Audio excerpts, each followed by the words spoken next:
Orang-orang yang masuk penjara ini kebanyakan mereka yang dianggap mengancam atau memprovokasi masyarakat agar semakin benci penjajah. Satu ruangan di sana hanya berkapasitas 20 orang.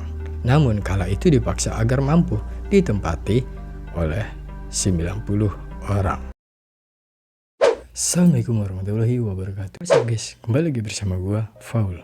Untuk yang pertama kali datang ke video ini, di sini gue menjelaskan tentang misteri dunia, mitologi dunia, dan sejarah dunia. Oke guys, sebelum kita melanjutkan ke videonya guys, jangan lupa klik tombol subscribe, like, dan komen. Dan jangan lupa nyalakan lonceng notifikasinya agar kalian tidak ketinggalan video terbaru dari gue guys. Di sini aja.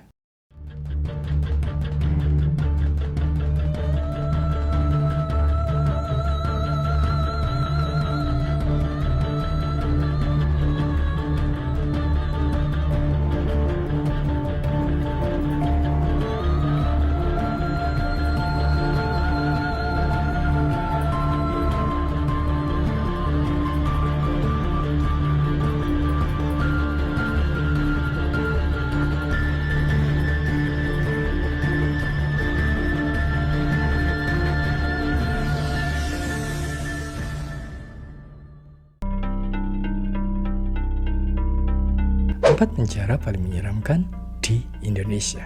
Lembaga Permasyarakatan, disingkat Lapas, adalah tempat untuk melakukan pembinaan terhadap narapidana dan anak didik pemasyarakatan di Indonesia.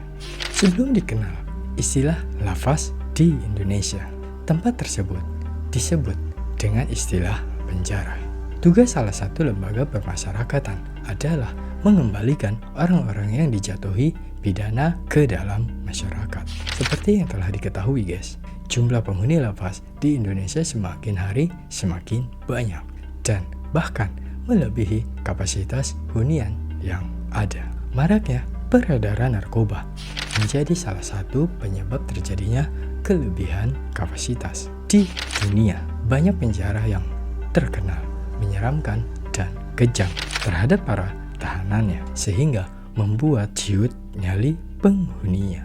Banyak diantaranya mendapatkan perlakuan kasar seperti penyiksaan fisik, dibiarkan kelaparan, dan lain sebagainya. Menurut cerita, di Indonesia pun ada beberapa penjara yang terkenal akan kekejamannya, baik oleh petugas maupun antar tahanan. Beberapa penjara dihuni penjahat kelas kakap, sehingga sering kali timbul gesekan bahkan kerusuhan antar penghuni. Inilah beberapa penjara paling menyeramkan di Indonesia guys. 1. Museum Fathahillah Jakarta. Museum Sejarah Jakarta atau lebih dikenal sebagai Museum Fathahillah yang terletak di Taman Fathahillah, Jakarta Barat dulunya merupakan Balai Kota Batavia. Dibangun pada 1707 sampai dengan 1712. Bangunan tersebut digunakan sebagai berbagai kantor, ruang pengadilan, dan ruang-ruang bawah tanah yang dipakai sebagai penjara. Bangunan penjara bawah tanah tersebut sangat kecil dan gelap. Balai Kota Batavia juga mempunyai ruang tahanan yang pada masa VOC dijadikan penjara utama di Kota Batavia.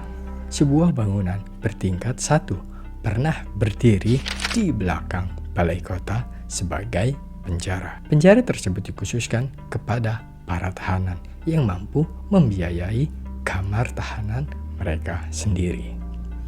Namun, berbeda dengan penjara yang berada di bawah gedung utama. Hampir tidak ada ventilasi dan minimnya cahaya penerangan sehingga akhirnya banyak tahanan yang meninggal sebelum diadili di Dewan Pengadilan guys.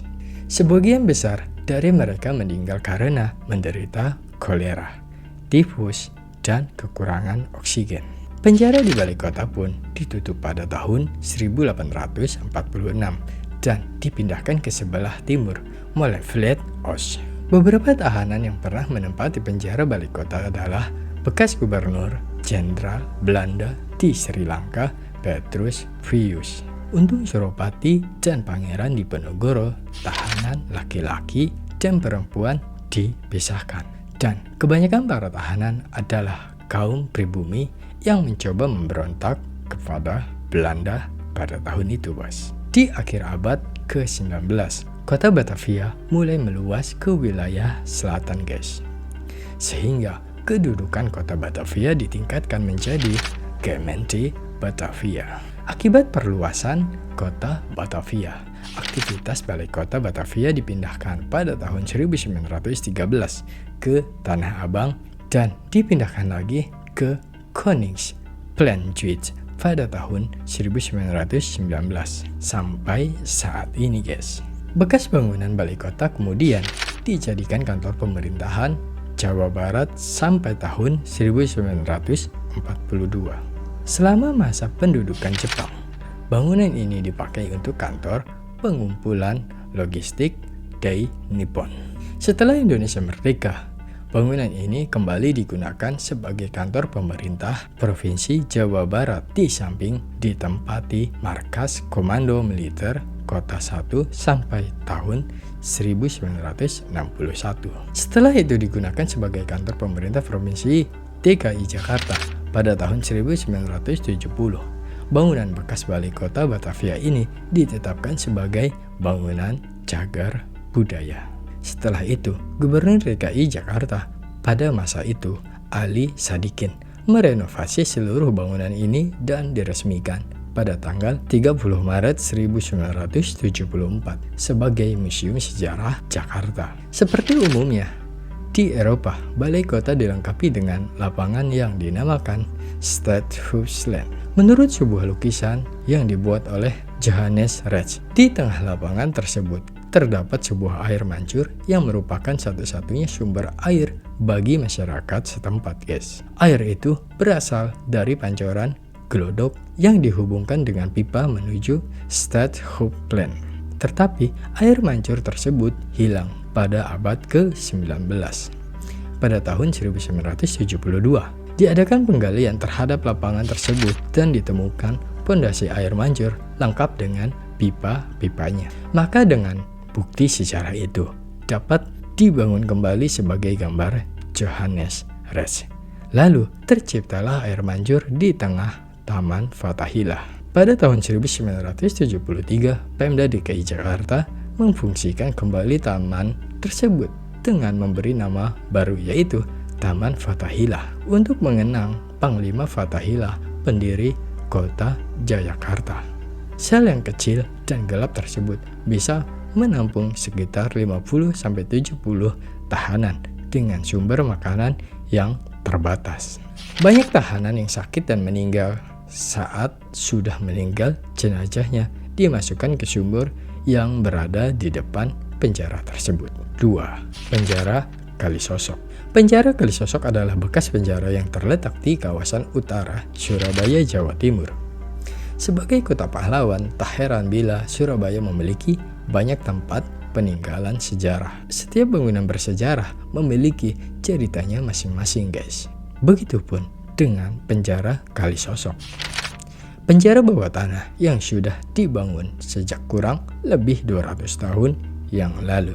Banyak cerita yang terukir di balik dinding penjara bawah tanah ini, guys. Banyak perjuangan kemerdekaan Indonesia pernah merasakan kejamnya penjara Kalisosok di Surabaya, terutama di masa 1940 hingga 1943 saat masa pendudukan Jepang. Penjara tersebut dibangun pada masa pendudukan Belanda dan tempat penahanan sejumlah tokoh kemerdekaan Indonesia seperti Soekarno, Wage Rudolf, Supratman, dan Kiai Haji Mas Mansur. Mulai dari Soekarno, W.R. Supratman, Kiai Haji Mas Mansur, hingga Zak Durasim sempat menempati penjara ini. Orang-orang yang masuk penjara ini, kebanyakan mereka yang dianggap mengancam atau memprovokasi masyarakat agar semakin benci penjajah. Penjara Kalisosok dibangun oleh pemerintah Belanda pada 1 September 1808 dengan biaya sebesar 8.000 gulden. Penjara ini terletak di kawasan Surabaya Utara, tepatnya di Jalan Kasuari nomor 5, Krambangan. Tempat ini diketahui dibangun saat kepemimpinan Herman William Dansdel yang saat itu menjabat Gubernur Jenderal Hindia Belanda ke-36. Di masa lalu, penjara ini memang disebut-sebut sebagai tempat yang paling ditakuti para narapidana. Hal itu dikarenakan tempatnya yang sempit, gelap, dan pengap. Satu ruangan di sana hanya berkapasitas 20 orang. Namun kala itu dipaksa agar mampu ditempati oleh 90 orang narapidana. Dinding antara biliknya pun dibuat sangat tebal. Diketahui dahulu penjara bawah tanah ini digunakan sebagai tempat penyiksaan. Tak heran bila masyarakat sekitar menganggap penjara yang berdiri di kawasan JMP Surabaya Utara ini terkesan angker, guys. Dan kini, eks-penjara Kalisosok pun masih belum jelas status kepemilikannya. Hal ini membuat penjara ini jadi tidak terurus. Sebenarnya, penjara ini bisa dijadikan wisata bagi warga Surabaya. Mengingat penjara Kalisosok ini termasuk cagar budaya tipe B yang harus dilindungi pemerintah. Menurut cerita, penjara tersebut sangat ditakuti para narapidana karena tempatnya yang sempit, gelap, dan pengap, guys. Penjara tersebut juga dikenal sebagai tempat penyiksaan para narapidana. Masyarakat sekitar menganggap penjara tersebut adalah penjara angker. 3. Nusa Kambangan. Istilah penjara Nusa Kambangan adalah sebuah kerancuan dalam pengertian khalayak ramai. Karena secara fakta tidak satupun nama penjara yang ada di sini yang bernama demikian. Semula terdapat 9 lapas di Nusa Kambangan untuk narapidana dan tahanan politik, tetapi kini yang masih beroperasi hanya tinggal 4, yaitu Lapas Batu dibangun 1925, Lapas Besi dibangun 1929, Lapas Kembang Kuning tahun 1950, dan Lapas Permisan tertua dibangun 1908. 5 lainnya yaitu Nirbaya, Kerang Tengah, Limus Buntu, Karanganyar, dan Geleger telah ditutup. Wilayah selatan pulau menghadap langsung Samudra Hindia dengan pantai berkarang dan berombak besar. Wilayah utara menghadap kota Cilacap dan dikelilingi kampung-kampung nelayan sepanjang hutan bakau, antara lain Kampung Laut dan Jojok. Penghuni pulau hanya para narapidana dan pegawai lapas beserta keluarganya di bawah pengawasan Kementerian Kehakiman dan pemerintah Kabupaten Cilacap. Keluar masuk pulau ini mensyaratkan ada izin khusus dengan prosedur tertentu. Anak-anak para pegawai bersekolah di SD yang tersedia di dalam pulau. Untuk meneruskan ke tingkat lanjutan SMP, SMA, atau perguruan tinggi, mereka harus bersekolah di Cilacap atau kota lainnya di Pulau Jawa. Pelabuhan feri utama yang ada di Nusa Kambangan adalah Pelabuhan Sodong, khusus untuk kepentingan transportasi keluarga dan pegawai serta narapidana. Di Pulau Nusa Kambangan, Jawa Tengah, ada beberapa lembaga permasyarakatan dengan keamanan super maksimum. LP di Nusa Kambangan khusus ditempati oleh para penjahat kelas kakap dengan penjagaan yang sangat ketat. Banyak kalangan menyebut bahwa Nusa Kambangan merupakan penjara paling seram di Indonesia karena kerap dijadikan tempat eksekusi untuk para tahanan dengan vonis hukuman mati. Kerobokan, Bali Penjara, Denpasar. Awalnya terletak di Jalan Diponegoro, Pekambingan. Namanya LV atau Lapas Lembaga Permasyarakatan Denpasar. Tahun 1983, penjara Denpasar dipindahkan ke Kerobokan, Kabupaten Badung. Nama resminya tetap Lapas Denpasar. Namun, belakangan setelah direnovasi, gedung penjara itu memasang logo baru Lapas Kerobokan. Tanda nama baru itu dipasang setelah renovasi gedung rampung. Proses renovasi dilakukan setelah lapas dihancurkan dan dibakar oleh napi beberapa waktu yang lalu, guys. Kini wajah depan lapas tampak lebih bagus. Namun, beberapa bangunan di sisi lain seperti ruang jaga di atas tembok di sisi barat tampak agak rusak, tak tersentuh proyek renovasi. Lapas Denpasar atau Kerobokan mencatat sejarah penting karena menjadi tempat menahan terpidana mati beberapa kali. Mulai dari teroris Ambroji CS sampai dengan terpidana mati anggota Bali Net asal Australia, yaitu Andrew Chan dan Mayuran Sukumaran. Di penjara itu, pernah juga mendekam selama sekitar 9 tahun terpidana 20 tahun kasus narkoba Spacely Corby. Terpidana yang kasusnya paling banyak mendapat liputan media massa Indonesia dan Australia karena kasusnya penuh kontroversi. Sejak 10 Februari 2014 sudah menghirup udara luar pidana. Corby mendapat pembebasan bersyarat.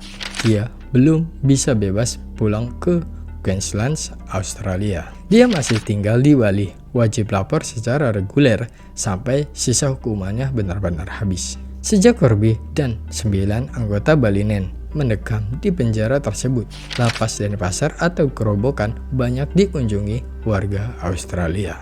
Mereka menengok terpidana atau hanya berkunjung dari luar sekedar ingin tahu seperti apa rupa penjara. Namun lapas Kerobokan populer sekali di Australia karena kerap sekali muncul di media massa, TV, radio, dan koran. Selain itu, lokasi lapas dekat dengan pusat turis di Seminyak dan kawasan Petigengen. Tidak mengherankan banyak turis melenggang ke sana. Penjara Denpasar sudah ada pada zaman Belanda. Belanda mulai menguasai Bali Selatan setelah jatuhnya Denpasar lewat perang Puputan Badung 20 September 1906.